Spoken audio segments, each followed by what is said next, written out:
Alright. During COVID, there's not that much you can do, and you're not allowed to have that many people over.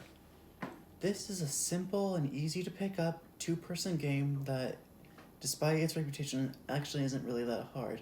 I will now demonstrate the pieces, the moves, and how to play the game. These are the pawns. Now, in most chess sets, they're usually white and black, but I got this one at garage sale, so it's a bit different. They're both very easy. At the first step, you can move two. However, after that, you can only move one space, and you can only go forwards. However, what's difficult about them is they can only attack diagonally. For example, if this piece was here, this piece is now yours.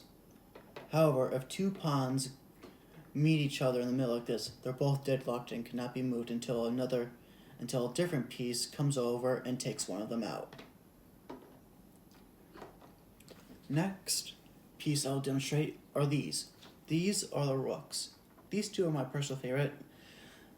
See, what they can do is they can go all the way across as long as there's no space. They can go up, down, left, or right.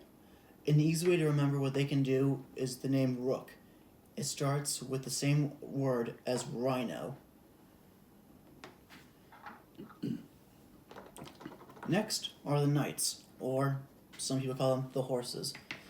They also have a simple thing. They move in an L or a 7. These two are the only pieces that you can move over the pawns if you want to in the beginning of the game. See, if this one was here, even though this pawn's in front of it, I can still move here. But these pieces are the only ones that can do that. The rest you have to make room for to use the rest. Next are the bishops. These ones are also easy. They go diagonal. They can't go up and they can't go down. They only attack and move diagonally. You can tell they're the bishops because of these weird mouth thingies. These are the kings. The kings have these cross-like crown things, which I personally think should go on the bishops, but that's just me. They can only move one space in any direction. I know that's not really that good, being the king, but those are the rules. Next are the queens. They're like the rook and the king, that they can go anywhere, any direction, as long as there's room. If this was here, I could just go and destroy this piece, or heck, if I wanted, I could just move it all the way to the end of the board.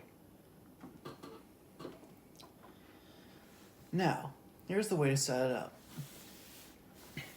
It goes rooks, knights, bishop, king, queen, and all the pawns in the front. Now, when facing an opponent, it's make sure to remember that they mirror each other, meaning that the king and queen should be on opposite sides of each other.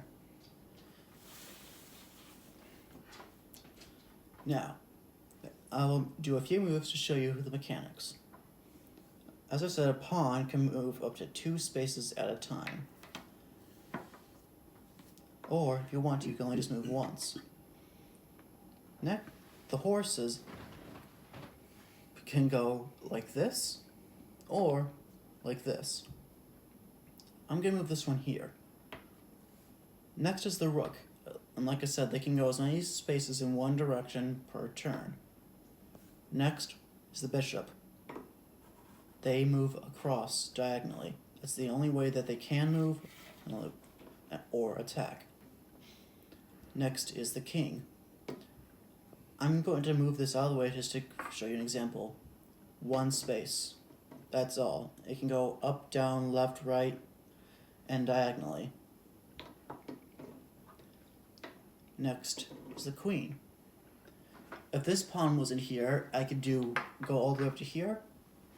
I could go just up to here if I wanted. The queen can go anywhere as long as there's space in any direction.